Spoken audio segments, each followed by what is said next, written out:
புதுக்கோட்டை மாவட்டம் ஆலங்குடி அருகே உள்ள கல்லாலங்குடியில் அமைந்துள்ள பிஸ்கட் மற்றும் குளிர்பானங்கள் ஏஜென்சி நிறுவன குடோனில் ஏற்பட்ட தீ விபத்தில் சுமார் 12 லட்சம் மதிப்பிலான பொருட்கள் எரிந்து நாசமானது.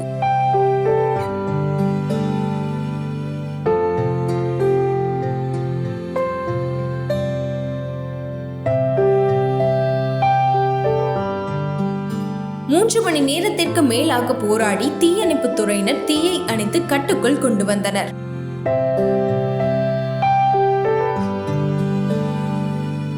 புதுக்கோட்டை மாவட்டம் ஆலங்குடி அருகே கல்லாலங்குடியில் தங்கசாமி என்பவருக்கு சொந்தமான பழைய கடலை மில்லில் தற்போது என்டெக்ஸ் என்ற நிறுவனத்தினர் பிஸ்கட் மற்றும் குளிர்பானங்கள் சேமித்து வைக்கும் குடோனாக பயன்படுத்தி வந்துள்ளனர். இந்த நிலையில் இந்த குடோனில் இன்று அதிகாலை திடீரென தீ விபத்து ஏற்பட்டுள்ளது. இதனால் அந்த பகுதியை புகை மண்டலமாக காட்சியளித்ததால் இது குறித்து அப்பகுதி மக்கள் தீயணைப்பு துறையினருக்கு தகவல் தெரிவித்துள்ளனர்.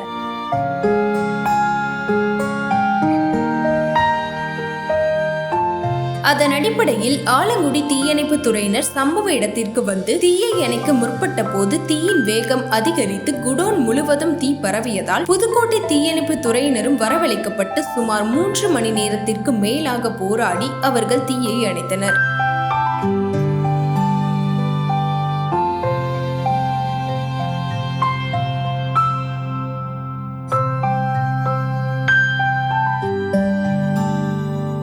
அதற்குள்ளாக குடோனில் இருந்த சுமார் 12 லட்சம் மதிப்பிலான பொருட்கள் அனைத்தும் எரிந்து நாசமானது. அதேபோல் குடோன் கட்டிடமும் தீயில் எரிந்து நாசமானது. இந்த சம்பவம் குறித்து ஆலங்குடி போலீசார் விசாரணை மேற்கொண்டு வரும் நிலையில் மின்கசிவின் காரணமாக இந்த தீ விபத்து ஏற்பட்டிருக்கலாம் என்று முதற்கட்ட விசாரணையில் தெரிய வந்துள்ளது.